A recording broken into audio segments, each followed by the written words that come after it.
Welcome to episode 7 of the Habemus Podcast, a show where we watch HBO's The Young Pope and then we talk about it. My name, of course, is Tristan, and alongside me today, as always, is my co-host and friend, Harrison Milo Rahajason. How's it going, man? It's going well. My voice is less raspy than last week's episode. So, yeah. So yeah, this should be a good one. Which is a miracle. Which is a miracle. I don't know how I did it. Yeah, a lot of tea and a lot of I don't even know. A lot of tea. Buckley's. Yeah. Oh, that shit's gross. Honey. Tea with honey, always. Which really pairs up with your veganism. I'm not vegan. No. Cheese is too tasty. As always, we have a guest viewer to help us watch and analyze the episode with us, and today we are very happy to have the former general coordinator of the Concordia Student Union, but she's also a host on CJLO, and that's pretty awesome. So what is the name of your show? Can I say my name first? Yeah, Lucinda Marshall-Kiparissis, a.k.a. Lucy. Do you prefer Lucy? Lucy's fine. Lucy Kiparissis. So can you tell us about your show? Shameless plugs. It's time for why did I forget to name you? That's a very bad hosting job. It's all right. I have low expectations for the professionalism of so I'm feeling very the bar is low. Yeah. This is good. So my name is Lucy Marshall-Kiparissis. I am living out the dream of every former student politician by a year after my mandate coming to go on an HBO-themed podcast of student journalists. I guess I'm a woman about town, living out my delayed adolescence in my 20s, but I also have a show on CJLO. It's called the Belldog, and I play ambient and post-rock and shoegaze and pretty things while having a very low level of professionalism considering that I've been doing radio for a while. And it's on Mondays at 9 if I'm not lazy. And I think that's really the only thing I have to plug beyond, just Montreal-based activism, getting out on the streets, doing good things. Nice. That's a good plug. Good bunch of plugs, yeah. So, for those of you who aren't familiar with the show, why I started at episode 7, but also a very simple show, 3 questions. 1, what's your highlight? 2, what's your low light? And 3, the Cherry Coke Zero character of the episode. But first, we always ask that question to our guests. So Lucy, did you like The Young Pope? I did like The Young Pope. I thought it was very beautiful. I thought it was very nicely shot. I have not seen any episodes of the new Pope prior to coming in. I did it, in media res. But I knew that it was about a young pope. I knew that young pope was I can't even remember the actor's name. Pretty British man. Jude Law. Yeah. And I guess the wrong assumption I had was because it was an HBO, I thought it was about a pope who fucked. But as I'm learning, this is about a pope who very much does not fuck. Well, he's a horny pope. He fucks. Maybe not in this episode, but he. All right. Pope who does not fuck. He's a pope who does not fuck, but has that simmering at below the surface. Right, okay. That's right. And I also knew that it was a favorite show of one of the only TV reviewers I really like, Sean T. Collins, a freelance film reviewer who writes for lots of publications. He's very good on Twitter if you want to follow him, Sean T. Collins, but he was always championing this show. It's like, everyone's forgetting about the young pope. It's ridiculous. It looks really good. Why isn't it on your top 10 list? So I came in optimistic, and I think I might watch some more, if only for the really... That's a first on the show. Some nice costumes. I really like the sunglass fashion happening. Lots of sunglasses, although I think some members of the Vatican could really take a look at finding sunglasses that better fit their face. Yeah. Too many tiny sunglasses for not very good framing, but no. Isn't that a European thing though? The slim specs? I'd want to say it's an Italian thing. Because I've seen much better sunglass game east of Italy. Nice. Okay. Nice. Yeah. So you kind of unknowingly jumped the gun. So at the end of the show, no, that's totally fine. That's totally fine. We should have briefed you on that. But it usually comes in as a surprise because everybody's kind of like underwhelmed and disappointed about the show. And then at the end, we ask them, do you think you're gonna watch it again? So you're actually maybe gonna watch the entirety of the thing, or just watch at least like to fuel like your expectation of what may have happened in that episode? No, I will probably go back and watch the whole thing. This is what happens. Sometimes I'll catch, a show in the middle, and then I just go back to it because now I have context for it. What's also happened quite often, because when I was working at Concordia, my friend and I, who also worked at Concordia downtown with the Fine Arts Student Association, we would start going to Cheap Tuesday movies just because we were both downtown. It was something to do. So I've seen many sequels to films that I'd never seen the first film of, and then I go back to see the first film just to get a sense of what was happening. So I saw the fourth Hunger Games movie, hadn't seen any before. That was very confusing in New Saw the second John Wick movie, which was... Okay. I feel like I got more of the idea that time. It's like, all right, so everyone in this world just kills everyone else and, like, pays a gold coin for stuff. All right, this isn't too bad. I think the most confusing sequel to just, like, see as a sequel standalone was Now You See Me Too. Oh my god, why, though? Because during the summer, there's not very much on, and That's if you true. have... a little something herbal extra, it makes it easy to see these bombastic blockbuster movies. Horrible. But that was the weirdest world to get into without an Okay. introduction, which is like, all right, so these magicians are the world's biggest celebrities, Yeah. and magic is like the sexiest, most mysterious thing you could do. And it's like, all right. I don't want to live in a world where the biggest celebrities are magicians. Yeah. No, neither do I. But Mark Ruffalo was a magician, and he was also a mole for like the magicians and the police. I'm sorry if that's a spoiler. Oh, well, that's okay. But so That's totally fine. so we're talking a lot about the young pope right now. But that's great because you are like the perfect guest to come in at like episode 7. Like you have the experience of having watched like stuff with no context and having them spoiled. So that's kind of you had experience that we had no idea about watching things that are really late into it.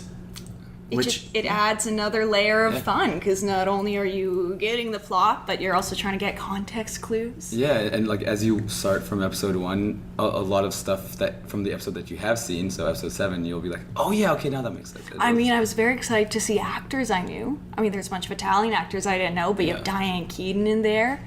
My buddy killing it. James Cromwell. Mm-hmm. I love James Cromwell. And it's great because he, like in real life, is, more like the guy he played in the movie Babe. Like he's like a really big environmentalist, activist, like he gets arrested at protests all the time. Oh, wow. Like he seems like a super, super decent guy. Yeah. But he plays assholes in prestige TV. Oh, so okay. in this one, he's playing like, at the end of the episode, he's miming as Pope. Yeah. Like I got that from context clues that he wants to be Pope. Yeah. But in HBO's 6 Feet Under, he played like an emotionally abusive like stepfather type figure. In *Halt and Catch Fire*, like the one prestige TV show I really, really like, he played like this kind of asshole again, father-in-law, like capitalist figure. I appreciate like James Cromwell like playing out those things because I know in real life he's real cuddly. Nice. But he's also kind of sour throughout the whole show. Oh yeah. Which is, arguably, when you want to be Pope and you don't get it, I'm assuming that you're a little disappointed. Yeah. So let's get into the, the first segment, but we're like 10 minutes in. That's fine. And that's fine. That's totally fine. I assume you edit this. All of this is going in. Yeah, but Going in. it's light editing. Let's just put it this way. Light work. Going back to the professionalism. Yeah, there you go. So, Lucy, what was your highlight of the episode? My highlight of the episode is when the Cardinal, who had a very sad arc this episode, was at, I think it was a swingers party, and so because he was hashtag relatable AF. He's drunk. Cornered in the bathroom by like this woman who's filling in the HBO quotient of like sex and nudity and this ain't TV. Unrobes entirely, pushes her ass out on the bathroom door. It's like, I watch you, and then he starts cackling in the corner. I'm like, yo, that's me. And then it cuts directly to him trying to fish out his crucifix from a swimming pool drunkenly. I'm like, you know what? The Vatican, they're just like us. So that was my favorite moment. Yeah, that was good. That was a really... That's a good choice. That whole scene, especially when you see him kind of like staring at the crucifix that's at the bottom of the pool, and he's like, am I gonna... All right, I'm just gonna do it. And then in your head you're saying, no, don't go, don't do that, don't do that. And then he's there, but like he kind of wades in the pool for a second. He's not like going to get it. He's kind of just there like, oh, this is nice, I'm in a pool. It's the most anticlimactic jump in a pool that I've ever seen. It's just like, ugh. Yeah. And he just like leans into the pool. But I'm assuming that's a metaphor for his, spiritual state and his spiritual journey thus far and his disillusionment with the Vatican. Yeah. Would I be correct in saying that? I think that would cool. be a good assessment. You would? And especially considering his arc in the episode, I think that would make I think that would make a lot of sense. Yeah, it would. Harrison, your highlight. Oh man, okay, so this one, this is an easy one. For me, I think. Is it? Yeah, I really, there's one thing that like marks me more than anything else in this entire episode, and that's when the fake parents come, and he's like asking them questions. So the Pope has the fake parents in, he starts asking them questions, and then he's like, okay, all right, so you have correctly answered these questions, now don't move. And he goes to sniff his fake mother.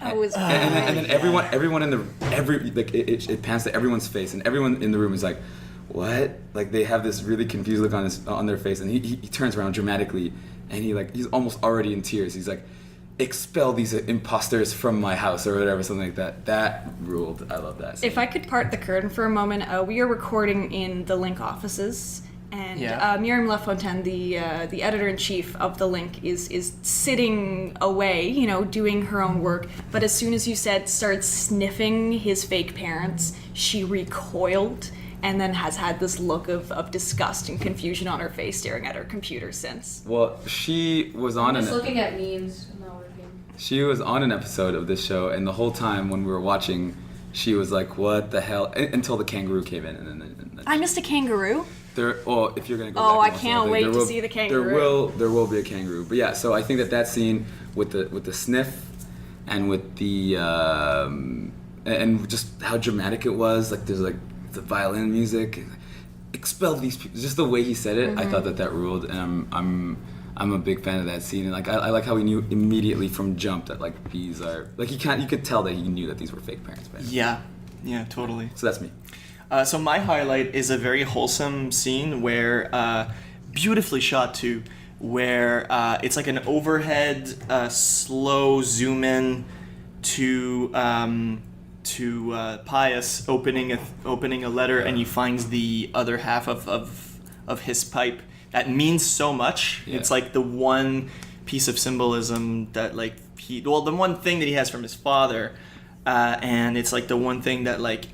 It's like the Lenny part of Pius. Yeah. It's like the Lenny, the part of Lenny that he carries with him everywhere, every day, and he finally gets it. And then there's this like very cool shot at the end where it's a papal official document, and it has like the keys or I think it's like the papal logo with the keys, and he puts the pipe onto the document, and it fits inside of this rectangle, and you have the keys, and then underneath you have the pipe, and you have there's like Pius and Lenny on one little piece of paper, which looked really cool. That's good. And then it cuts to Jude Law just like bursting into tears. Yeah, that's good. For like 3 seconds. Yeah. So I felt like that was very powerful and wholesome, and that kind of leads into like this downward spiral for Lenny. Like that's a Lenny episode more than a Pius episode. Yeah, it is. Jude Law is very Lenny. He's very Jersey. Yeah, he's very Jersey Ghetto Pope. Jersey Ghetto Pope. Yeah. But yeah, That's another thing. Like by doing this podcast, is that you could totally tell that like some episodes are pious episodes and some episodes are Lenny episodes. Yeah. So like the Audrey Carlton one was a very Lenny episode, yeah. and then like other ones like I think episode 8 where he goes to Africa is a very pious episode. Pious episode, yeah, definitely. So yeah. There's some where he's more officially like the guy, and then there's other ones where it's like it's just this like a sad orphan who suddenly became pope and like now. Yeah, exactly. So that ends segment 1. We're gonna take a break and hear about a show on the network, another show on the network that I haven't decided yet because we're recording this much in advance. Yeah. Let's break all the fourth walls. Yeah. Let's break them all. But we will be back with each of us as lowlights.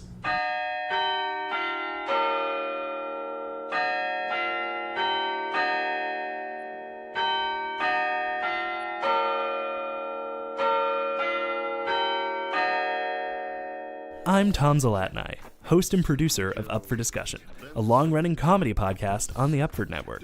Every week, me and my team of hilarious improvisers use audience-submitted questions to dive deep and delicious into every topic under the sun. Nothing is off limits. The audience has full control. It's like going to an improv show, only it's in your ears, and nobody's asking to see a scene about sex toys. Hopefully. One reviewer called it an underappreciated cult classic. Another reviewer called it not a very compelling product. Go check it out and see for yourself. The Up for Discussion podcast. Available wherever fine podcasts are sold.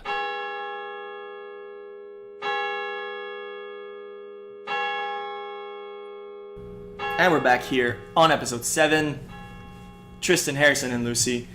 Lucy, is there a thing that you did not like that was not cool in this episode? So going back to my friend, the Honduran bishop, His name's Andy. Cardinal Andy, I did not like when the son of the swinger people tried to sexually assault him in a car when he was drunk. I was trying to think of a low light maybe that was more to, the quality of the show or to, story-making decisions. But that was the one moment that I was viscerally like, yeah, no. Yeah, that was not cool. That was very, very not cool. And that was like, and as soon as because I remember that scene, but kind of like, I didn't know, I couldn't remember when it came into the show, like chronologically. But one thing that I had forgotten is that as soon as like Andy sort of wakes up and realizes what's going on, the other, like the guy who tries to, Ludovico, I think his name is, he like kind of sits back and like gets out of the car and just like takes Andy and like just throws him out. And he's in his underwear. He's in his underwear. And he has to walk back to the Vatican. I think it was storming, so you got some dramatic irony there. No, Yeah. I've only known this character for, those scenes. And that was a lot of pathos. Yeah, that was. Yeah, very. Ugh. Yeah. So my low light is all the scenes with all the confusing scenes where you see Lenny's, what we assume is Lenny's like hippie parents, like back in the 60s. So there's one scene where like it's present day Lenny, but then like his parents from the 60s, and then they're like hugging, and the mother comes out from the babies. It's just like in the first the scene. babies thing is I just like I still don't really get it. I don't get it. Maybe it's very simple. Maybe there's a very simple explanation, but I don't get it. So, but you see them a lot. There's that scene where they're like kind of sleeping in this sort of paradise-looking place, and like he kisses his mother, and then he like sleeps next to them. All those scenes, I feel like we see the parents so often, and we see them in like normal, like in sort of nondescript places, and then you see them in Venice sometimes, because that's where we know that they left to when they abandoned him.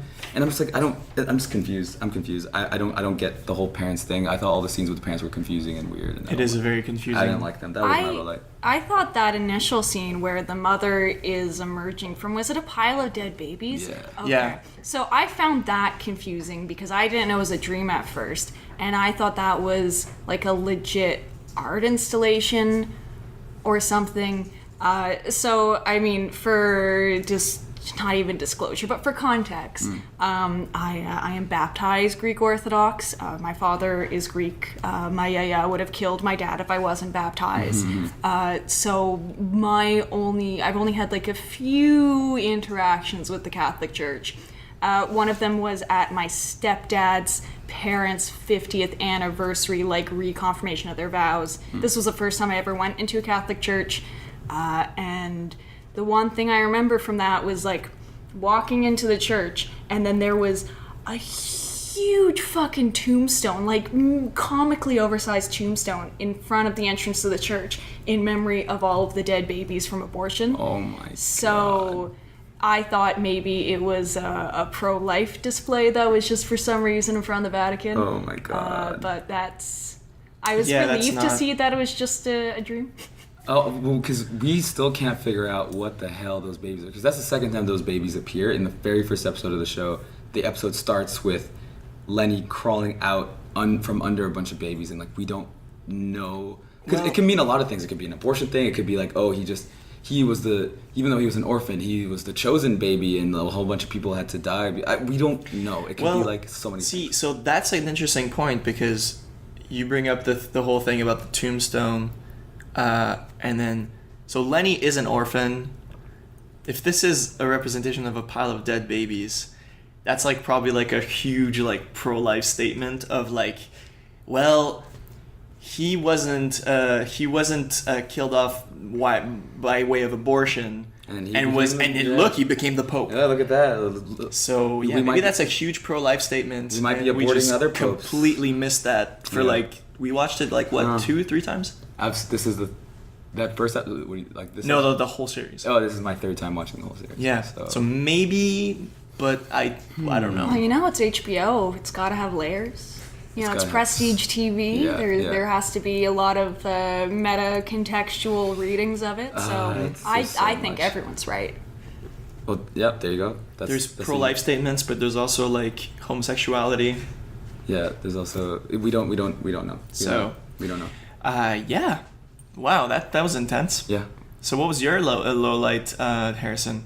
I think you already I just answered. said it. Did I? Okay, so I need to find mine. Yeah. Okay, yeah. So yours were like both of yours were both very valid. I was gonna mention that one if it wasn't gonna be mentioned, but again, it had to. Like that was a very disgusting scene.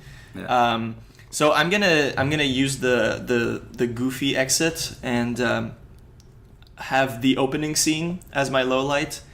Voyello watching the Napoli game dressed entirely in Napoli gear. Yeah, that was awesome. Like he was a player. It's so sad. It's like that's more sad than it is anything.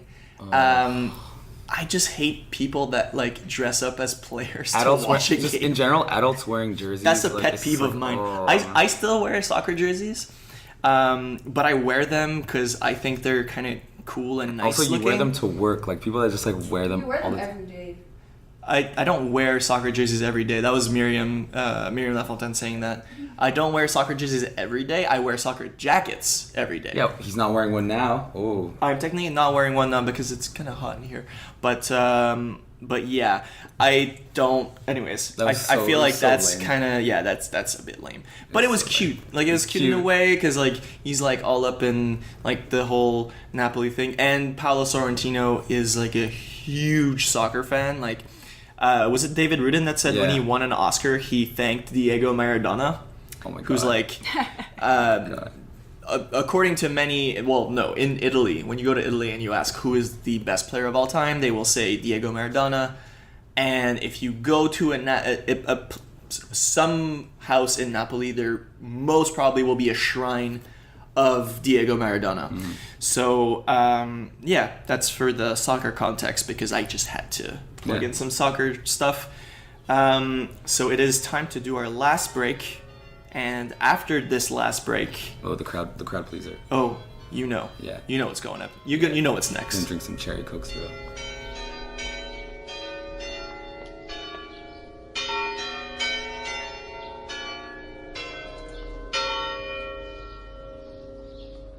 I'm Julian McKenzie, co-host of the Scrum Podcast, a sports show I'm doing with my podcasting partner in crime, Tristan D'Amour, on the Up4 Network. Every week, we analyze something different from the Canadian sports media landscape. Lack of diversity, getting a job in the field, coverage of different sports, and answering some of the harder questions. Through a combination of back-and-forth discussion and high-profile guest interviews, we're aiming to figure out exactly what's up in the world of sports. Find us wherever podcasts are sold. iTunes, Stitcher, Google Play, SoundCloud, Message in a Bottle, Morse Code, Telegram, Singing Telegram, Target, Walgreens, Bird's Nest, Dad's Shed, and a crowded convention center bathroom.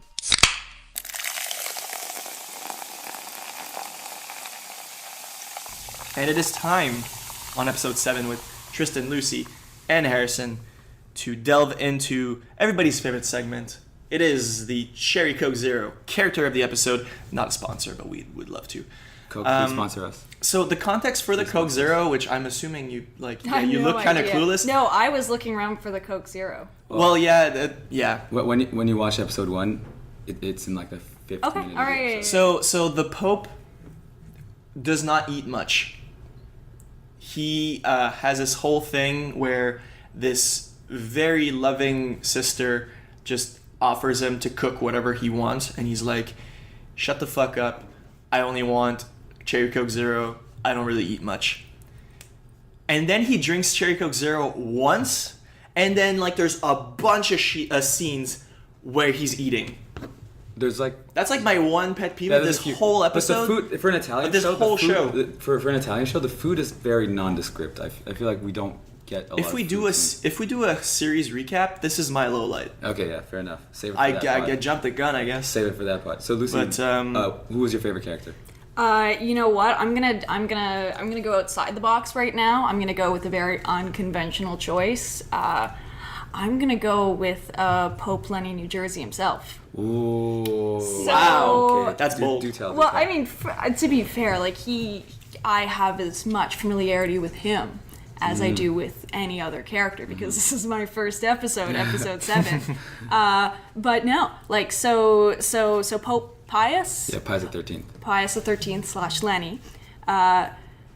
Yeah, because everyone in this episode is conspiring. Inspiring.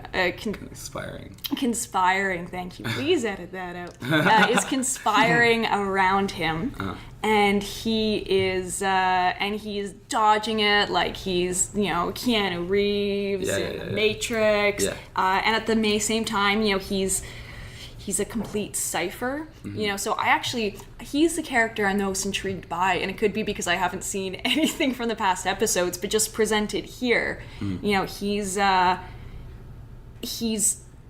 avoiding all of these traps while staying very steel-faced. He has these moments of emotion, when he's the whole parent thing, but no, he presented himself as a mysterious character to me, and a very capable character, despite I'm guessing like we're kind of at the beginning of the apex of like all the machinations around him, and the fact that he's just kind of kept this all at bay.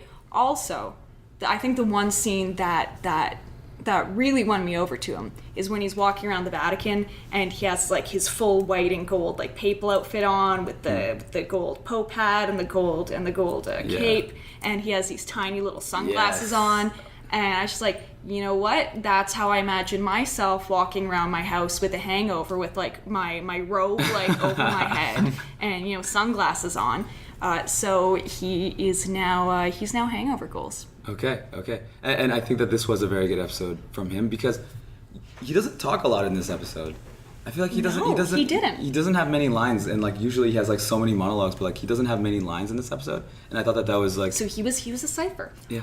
Also, I think it's because I actually everyone knows who Jude Law is, but I realized, I think before coming into this podcast, that I haven't seen Jude Law in very much at all.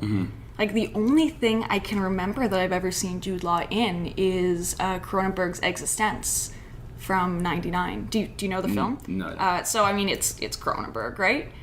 So it's a film he did on incorporates Cronian body horror, but looks at violence in video games, virtual reality. He also has an American accent in this. Okay. And so it's actually kind of interesting because from what I get, his casting in the young pope is maybe a bit of subversion on his, his young heartthrob status. And Existence was the same thing, even though it was like 20 years ago, because he's younger and because he really was at the apex of like his heartthrobby stuff, but he's in a Cronenberg movie, like eliciting like some really gross, reactions. So the two things I've seen Jude Law in, he has an American accent in both of them.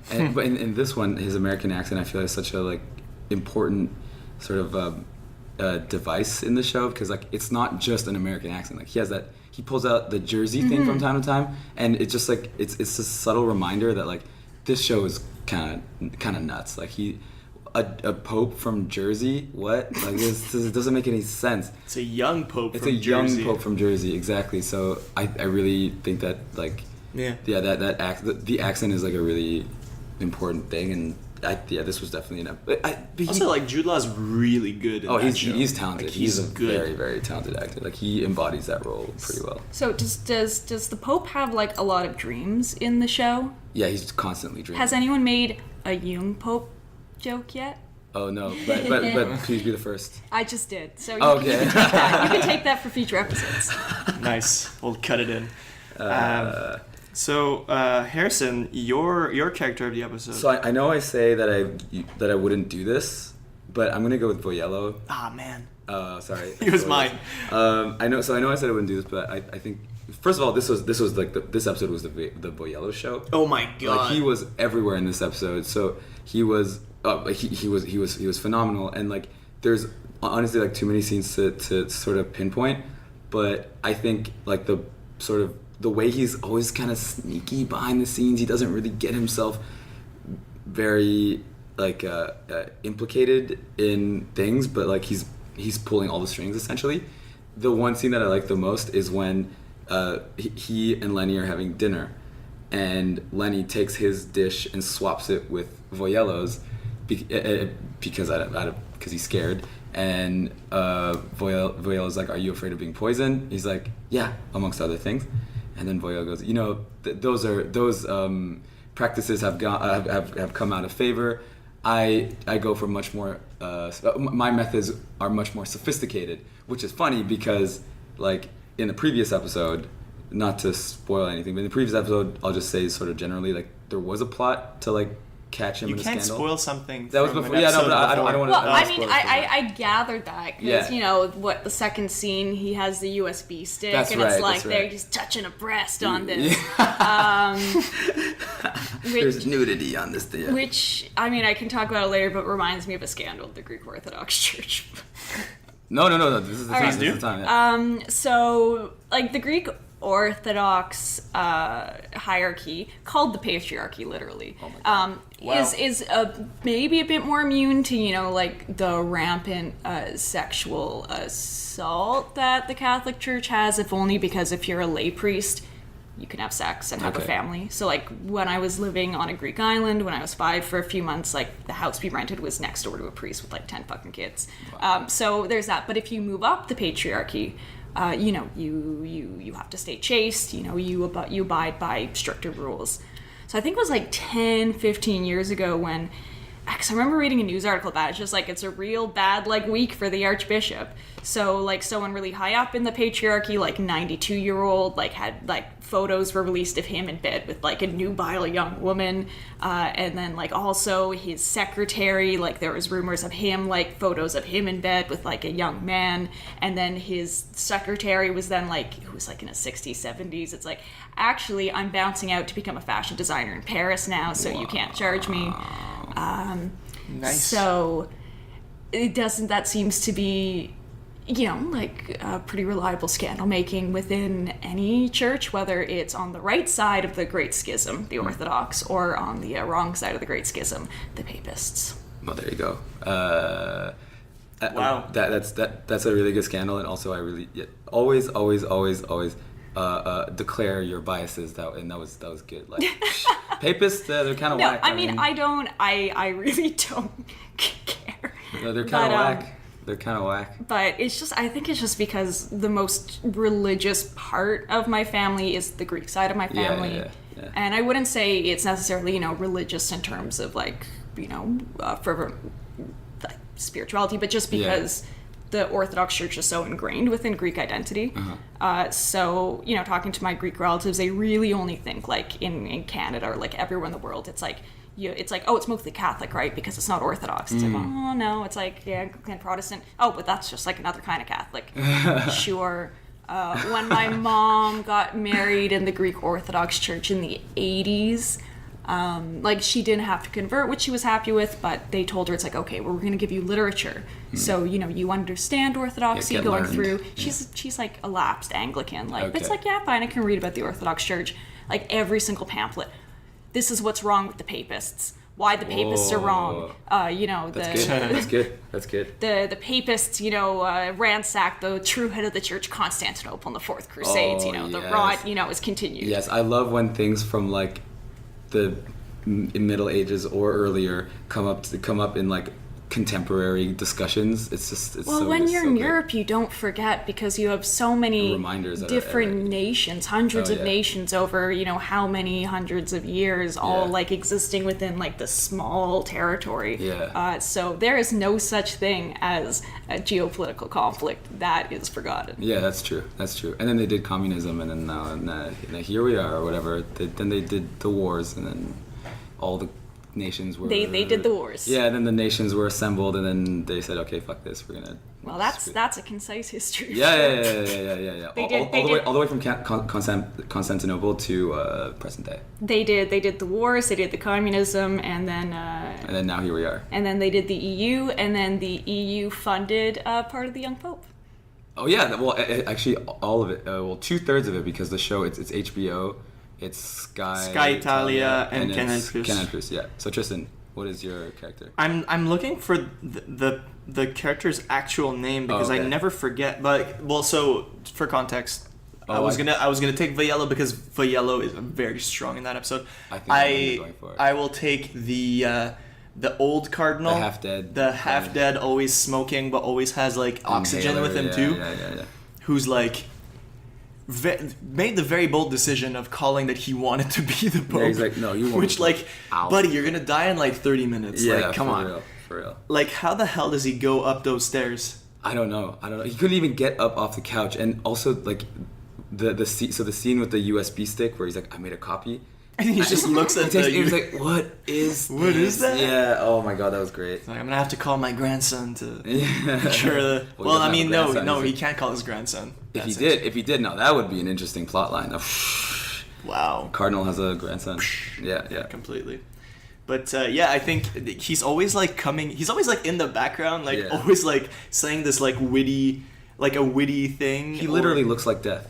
He is, yeah. He was a crypt keeper. Yeah. You said that while we were watching the episode. Like, who is this crypt keeper? I'm like, oh my god, it's true. He kind of looks like the guy that you don't want to talk to because he's gonna place some sort of hex on you, and then you're just gonna die. Like, it's I don't know. Like, at the end, he does like lose the fake race for the next pope to Spencer, which because Vayello was too chicken to like. Oh yeah, because he kissed James Cromwell's ring. Yeah, got it. Yeah, right. And he could barely just like. He's always shaking. Oh, he's great. He's always shaking. He was on oxygen in the scene where Vayello talks to Spencer.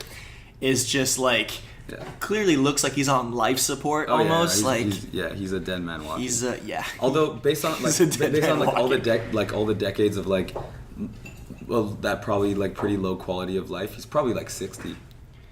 No, he's like 98. If you're in the Vatican, they just chain smoke. They take care of you. Yeah, they probably do. Yeah. There's like one of the scenes in one of the episodes where like it's like the all the cardinals are like assisted by like medics, and he gets like a shot in the ass. Don't you remember that? He's like leaning on the wall. Oh, and this nurse like takes.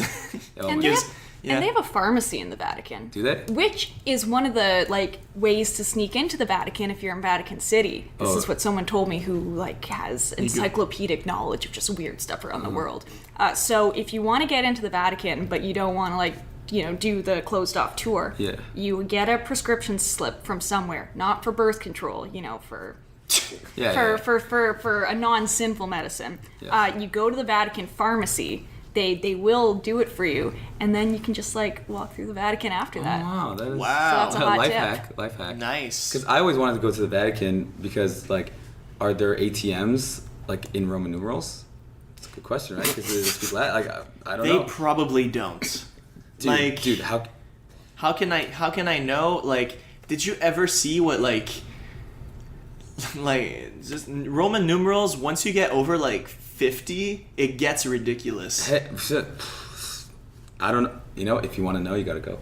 There was a really good troll on Facebook a few months ago where it's it was this fake conservative page, and they had this scaremongery thing. It's this school in California is teaching kids math in Arabic numerals. Really?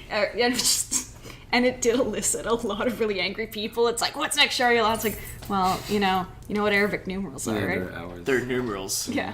Oh no, and then they said comment from 1 to 10 how angry this makes you feel. Oh my god, that is fantastic. That's great. Fantastic. That's great. Oh my god. That's fantastic. Can I add something to why I love the young pope? Absolutely. As the character? I don't know why I forgot about this, because this could have been also my favorite scene. It's when it's a cut and they're watching the Italian X Factor, and then it's just and then it's a small apartment, and then you have a couple there and a baby's crying, and then it cuts, and then Lenny, New Jersey young pope just cradling his baby, and then he's the baby pooped a lot, and it's no, I'll change the baby, and it's he's overstayed his welcome. You can tell they're the husband and wife are just looking at each other when the fuck is the young pope gonna get out of our house? And then he yells out from the other room, "Oh, he pooped a lot!" That was great. That was see, good. Because he's a cipher. He's avoiding top intrigue and one of the most important political religious systems in the world, and he's just at some apartment just craving human interaction and changing a shitty baby's diaper. Yeah, that's real. Changing a shitty baby's diaper. I think that's the name of the episode. I was gonna go with when the fuck is the young pope gonna get out of our house? Oh yeah, that too. So for context, we always name an episode with a quote that happened. I saw. Yeah.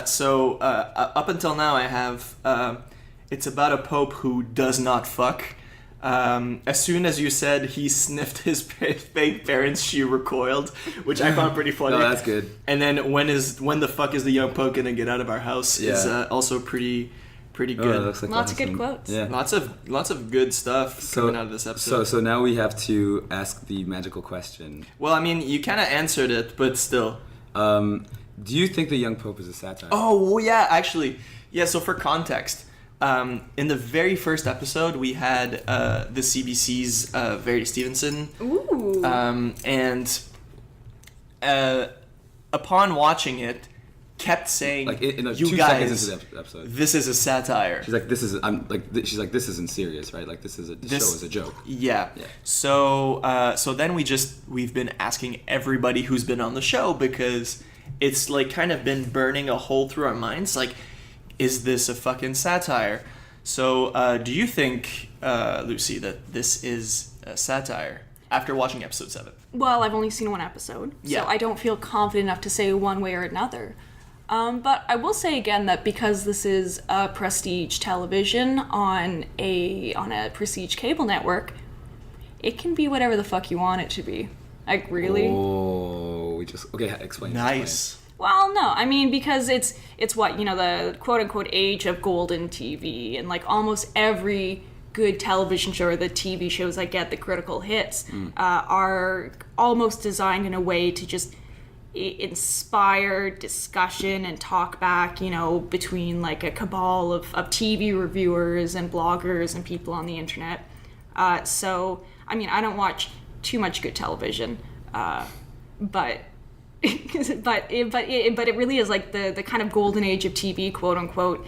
Everything that's kind of come out, it's within this ecosystem right. of TV that needs to be dissected or is set up to be dissected with different viewpoints. So yeah, it can be whatever the fuck you want. Is it a satire? Is it just like really nice shots of Italy? Is it I mean, I don't. Yeah.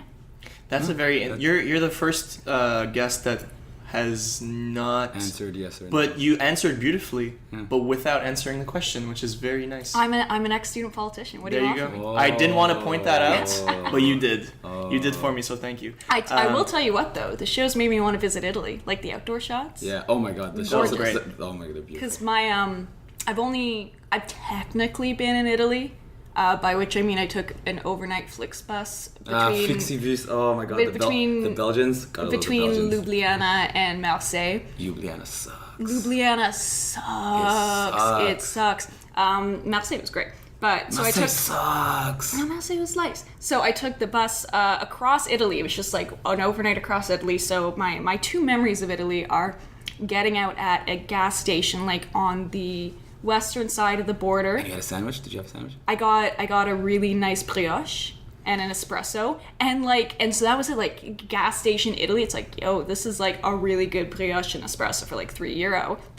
Italy, like The Italians get gas stations, man. Because you Like- had a delicious sandwich experience. No, actually, our friend Darren Zommerman had apparently an amazing sandwich. Transcendent. Yeah, they really fucking get gas stations. I had amazing coffee. Yeah, It the was espresso great. was really good. Yeah. And it was just like a highway gas station.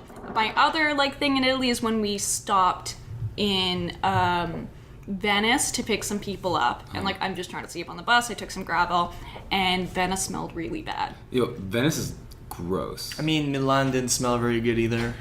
Yeah. I remember being in Venice and it was dirty. But also because like the water is like just sewage water. Yeah, I mean, it is the Mediterranean, so But it is with like... those canals as well. With the like, canals, that's it's just- it's disgusting. It's Yeah. awful. So Yeah. so this has given me a very picturesque view of Italy. So you gotta go to Rome. I got to go to Rome. Got to sneak into the Vatican through the pharmacy. Absolutely. If there's one thing to come out of this podcast, it's that... Life hack. Is that, yeah, we should definitely all visit the Vatican's pharmacy. Also, coming back from what you were saying, I think we both are kind of internet, like, quote-unquote internet people. Like, we're both, like, online people. I love the internet. But it's very funny that, like, you were going about how, in the golden age of TV, there's, like... Scare quotes, heavy scare quotes. Yeah, I guess it's like a place for internet people to like critique and then like talk about shows, and like I think I'm pretty confident in saying that I'm a horrible like TV watching person, because I own like The Young Pope is not a very popular show, yet is like the show that I chose to watch. And also I'm pretty confident in saying that this is like the first time that we ever like do anything in terms of like in this Things that aren't realm. sports. It's the first thing that we do that's not sports. Yeah, that's for either. sure. Yeah. But yeah. And what a show we chose. What it's a a show. very weird and- But aren't politics just a different form of sports? Absolutely, Yeah. in my opinion. But is this politics, or is this just a really weird soap opera? No. I mean, the Vatican City. It's a holdover of the political empire of a huge part of Europe. But is Vatican City just a merely a device to? It's merely the backdrop to what is actually just a soap opera. What if they said, we're just gonna use this? All the political stuff don't. Yeah, but politics is a soap opera. I got my honors in political science. I regret it every single fucking day. But I can tell you that one, politics is just resource power and negotiations around them. So, politics is everywhere. But also, if you're looking at big P politics, which everyone fucking looks at for some reason because they don't want to, actually see people, like everyday people practicing politics and seeing that as politics. Yeah, big P politics, all that fucking is a soap opera. Yeah, that is true. Also, people just want to know if they're going to pay more taxes. But amongst a few other things. or ordinary people. Ordinary let's people, just say.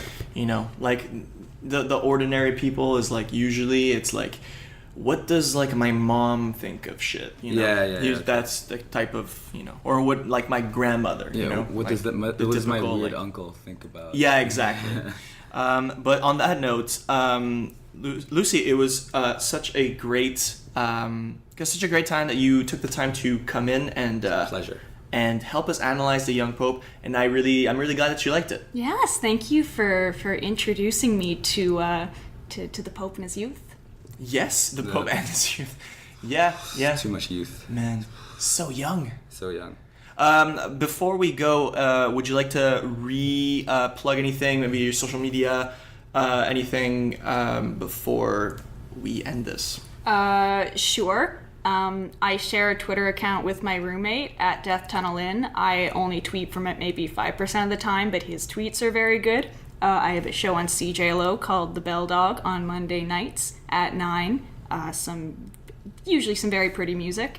And I would also like to plug a Wikipedia page I once bookmarked that I don't remember bookmarking because it was either a drug-induced insomnia or a procrastination-induced insomnia, but it is a disambiguation page on Wikipedia for sexually active popes, and there are a lot. What? Wow. Is that a thing? Wait, we gotta link that in the description. Oh yeah, no. So there was like popes who had, like huge annual orgies. There was a pope who wrote erotica. Oh yeah, no, a lot of popes fucked, just not this one. Oh. Wow, we have to change the title of the episode now. A lot of popes fucked, but not this one. Okay, yeah. This is really Yeah, that's good. Okay, well, I it'll come up in like the week, and so Yeah, so you got time. Harrison, you want to plug anything? Well, should I plug the thing that I'm gonna be on tomorrow? Oh, I mean, it's gonna by be now so it's gonna late. be Yeah, like never 2 mind. weeks from now. 2 weeks ago. So no, I don't. No, that's totally fine. But also, like, remember that time where you were on the scrum? Yeah, I was on Scrum once. No biggie. Yeah, this is. It was great. It was great to have you on, and also Happy like, to be on. remember all of those shows that I recorded and like that published. And anyways, I'm just having fun with myself and just like, anyways. Tristan's You on know when you Monday. can't say words? Yeah, it's good. It's great when you're a podcaster and you can't say gotta words. go have lunch. On that note, I would like to thank. Who would I like to Aiden thank? Locke. Aiden Locke. Why am I forgetting names today? I forgot Jude Law's name at the top of the episode. Yeah, so that's fair. I set the scene. Yeah, whatever. But that's fine. Aiden Locke created our logo, and we are very grateful for that. He did it We in would like like 2 to. minutes. It was crazy. It was amazing. Exactly. It was It was like instant. It was amazing.